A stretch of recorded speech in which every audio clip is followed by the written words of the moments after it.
ମାଛ ଝୋଳ ଇଲିଶ ମାଛ ଆଳୁ ପୋଇ ପକେଇ କଲେ ସେଥିରେ ଟିକେ ଆମ୍ବୁଲ ପକେଇଦେଲି।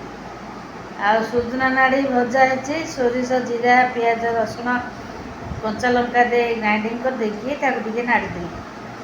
ଆଉ ଟିକେ ପୁଇ ରାଇତା କରିଦେଲି। ଆମେ 2 ଜଣ ବସିଯିବୁ ଏଇନେ ଖାଇବେ।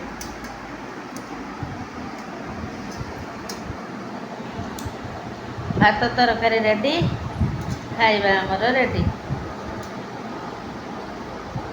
ସେତେବେଳେ ଆପଣମାନଙ୍କୁ ଦେଖେଇଥିଲି ପରିବା କଟା, ଏବେ ଦେଖେଇଲି ରୋଷେଇ କେମିତି ହେଇଛି। ଆମେ ଖାଇଲେ ଆପଣମାନଙ୍କୁ ଜଣେଇବୁ। ଆପଣମାନେ ତ କେହି ବି ମୋର ସବସ୍କ୍ରାଇବ୍ କରୁନାହାନ୍ତି, କେହି ବି କିଛି ମେସେଜ ଦେଉନାହାନ୍ତି। ଦୁଃଖ ଲାଗୁଛି ଆଉ କ'ଣ କରିବା।